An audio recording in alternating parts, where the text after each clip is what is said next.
What is up, guys? Zan from the Zan Madden YouTube channel. In today's video, we're going to be talking about the defense that all the pro players are using right now in Madden 24. Oh, snap. Now, this is typically something that we would talk about countering over on my strategy website, gridirongameplans.gg. So I'm going to get that out of the way first and foremost. This video is going to focus on getting you more stops with this defense. If you guys are wanting ways to attack this, how to space it out, what formations give this defense a lot of trouble, I would recommend you guys go over to Gridiron. 995 unlocks everything, 7 offensive and defensive game plans, almost 90 vault tips already at this point in the year, and we have lab sessions in our Discord channel. In fact, our next one is tonight, so make sure you guys subscribe if you have any questions. Hop in our lab session. I'll be happy to help you guys out. Today's video, we're going to be going over the 4-3 even 6-1 defense. Now, this is a defense that is, like I said, very popular right now in the community. Now, while I don't personally run it, it is something that you guys are going to face all the time out there, and I want to explain what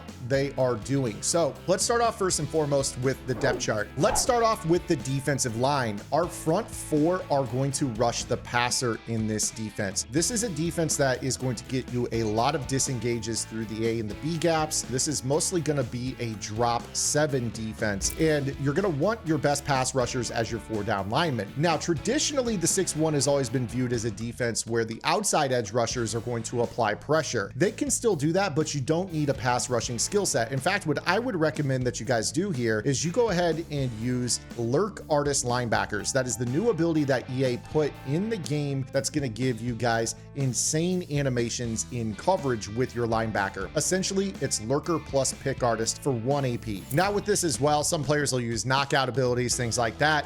I think that it's something that I might mention. You guys also can rush 3 if your 3 players that are rushing have pass rushing abilities such as double or nothing or buy one get one. They can tend to supersede the minimum rush requirement in the game. So if that's something that is interesting to you, maybe you guys go ahead and do something with that. But in general, this is going to be a zone drop based defense. Let's go ahead and get into our coach settings. Match, you guys can leave this on, but we are going to go ahead and set zone drops. So you will want to clear your zone drops if you want to play quarters out of this. But the way that players are going to be running this is they're going to be running 30-yard flats. You can also get away with 25, but some formations will have corner routes that are going to get over the top of 25. So we're going to set 30. Now, in terms of our curl flats, this is going to be up to you. But what I would actually recommend that you guys do with this is go with a 0 or a 5 as it pertains your settings. 0 is going to be great because this is going to help with bubble screens, RPOs, quick flats to the running back. You know, anything hot out of the backfield into the flat is going to be defended by a 0 yard. You can set this to 5 if, you know, you want to just have them in a better position for drags and things like that, that sometimes get pass led over their head if your opponent doesn't get pressured right away. You guys could set this to 10 if you start to worry about some intermediate routes like you know, smart out routes from the slot or things like that that you typically associate with flood. But in general, 0 or 5. I would probably go 5 here. Now, hooks are going to be interesting. We're not going to use them very often, but we are going to occasionally mix them in. You guys can set these to 10, 15, or 20, depending on what you're trying to use the hook to defend. If you might imagine, a hook set to 10 is going to be great for in-breaking routes, backside ins, slants that go from one side of the field and get more elevation as they cross the field. This will be great for a lot of those types of routes. Slot curls for 10 yards, especially when they get used to you setting Mabel coverage. A lot of players are going to go throw curls in the middle of the field. Those deeper depths, 15, 20, can help you with crossing routes. So if you imagine you got a crossing route going across the field, if you have a safety that you rotate down in a 20-yard hook, he's going to run into that window, which is going to make them have to hold the ball just a little bit longer. 10-yard hooks is going to be really beneficial in this type of defense. In terms of the rest of this, it's going to be up to you. I would set base align on. The reason that we're going to do this is that this is going to allow us to disguise all of our coverage calls without any tells. So that is your coach setting. The play that we're going to base out of is going to be cover 4 quarters. There is defenses in the game that have the 4-3 even 6-1 that have a stock cover 2. This playbook is not in there. You guys would want to call the Raiders defense for that particular stock coverage call. So we're going to call cover 4 quarters. Now, the goal of this is going to be that we are going to have a third lurk artist here. I don't have it equipped on Crowder because I only use 2 in my big nickel over G defense. But what we're going to do is we're going to pinch our defensive line and crash it down. We're going to blitz our user And what this is going to do is this is going to cause this front four to just get crazy A gap, B gap, disengage pressure. Now, with our coverage on the outside, we've got a lot that we can do with this. What most players are going to do is they're going to play that outside corner in a blue. Remember, it's set to 30. They're going to back him up. This is going to help you guys out with defending deep corner routes. You know, anything that is attacking the sideline that would typically get open against random zones like cover 3 sky, cover 4 drop. This is going to do a better job at defending that. Now, in terms of the rest, if you guys are worried about throws over the top of that 30 down the deep sideline, some players are going to choose to maybe play a deep half over the top. And this is going to help you with those lobs there. If that's the case, I would recommend that you guys probably close center field from the backside with a third.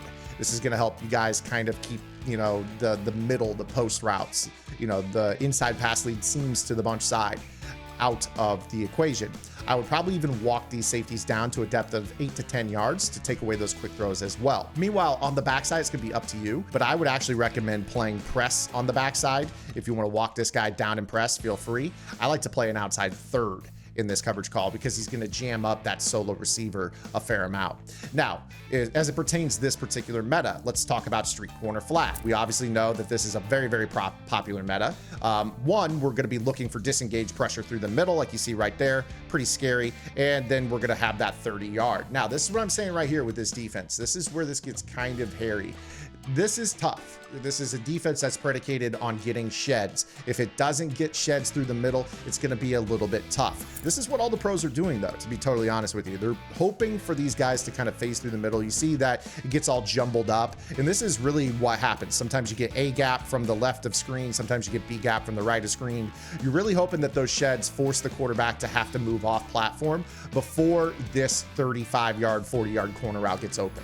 So you have to be cognizant of that as it pertains to this particular defense. Now, the good news is you only really have to worry about that when the bunch is to the wide side of the field. Most players like to run their bunch to the short side of the field, and this is going to help you out because they're not going to have room for that corner route to get open. Hey guys, I just want to say if you're enjoying today's video, make sure you guys give the video a thumbs up, subscribe to the channel, hit that notification bell, maybe even drop a comment below. It helps this video perform in the YouTube algorithm and reach other Madden players looking for tips and tutorial content. So as I mentioned, we're going to be working here to the short side of the field as well. So if we're dealing with street corner flat here, again, all we're doing is we are basically going to put our outside corners in 30s. We're going to maybe play kind of like a coverage call that maybe looks a little bit something like this right here. And you're going to see that we've got ourselves protected on the short sideline. Again, we're going to be crashing down. You're going to want to blitz your user. Now, with your user's blitz angle, notice how it hops around.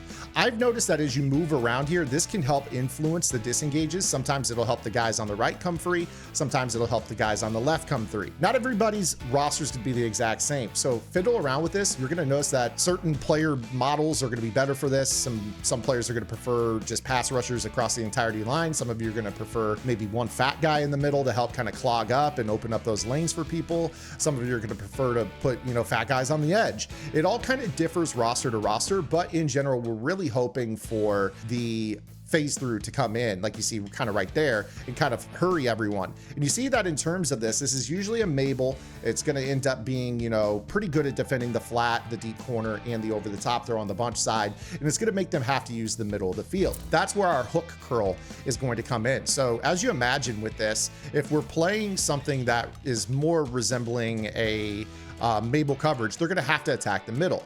So with this, one thing that you guys might actually get into a habit of doing is playing a hook curl to the safety. And what this will actually do is it will allow you to kind of have that deeper kind of middle area of the field handled.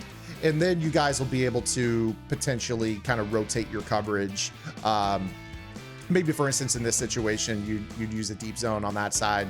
Maybe go ahead and play thirds. They're going to mix up their calls in general. So you might play, you know, something that kind of looks like this. And then your responsibility is the corner route if they run street corner flat to the short side. But if they go to verticals, for instance, here, you're going to see that, you know, when they go to throw that crossing route, you're going to have this guy that's going to be, you know, you can modify him to a 25 or a 20-yard hook that can kind of take away that window so you don't have to drop back with it. It's just a nice little tool that players will occasionally mix in. It's also really, really good if your opponent knows that you're running Mabel. One of the common things that players might do, for instance, a curl combo where they'll use a flat with a curl, or they'll try to attack the inside of the field. So as you might imagine, if I'm running a coverage that looks kind of something like this, that right hook area is going to be open if I don't have a curl, or if my user's over on the other side. You could very easily take your linebacker and drop him into a vert hook, which will drop to 10, which will make it so that now when they go to throw that's going to be the perfect area for an animation, especially when you have a lurk artist. So you could very easily kind of take away the hole in the defense that players like to attack with this zone drops profile. It's rather intuitive. Now, the really cool thing about this as well is that it's actually pretty easy to dial up pressure with this. You can get some pretty nasty disengage pressure just by adding in another player.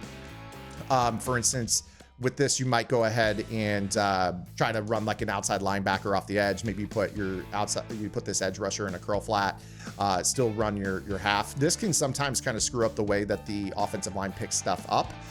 You see right there, like we got an A gap. So again, like with this type of defense, it does get really crazy in terms of how it behaves. You see right here, we got that disengage A gap, and we still rushed the same amount of people. We just mixed in an outside linebacker blitz here on this. So, you know, this is why this defense is so popular. You have the ability to take away the quick flats, the RPOs, the corners, and you get decent disengage pressure rushing for. This is why this is such a popular defense. Again, this is not my defense. It's just meta. You're going to see it all the time, but a lot of players don't really know what's happening to them. So I wanted to share this with you guys. Hopefully you guys enjoyed the video. If you did, make sure that you guys give it a thumbs up, subscribe to the channel, and I will see you guys tomorrow with our next video upload. Until then, this is Zan. Get in the lab and good luck.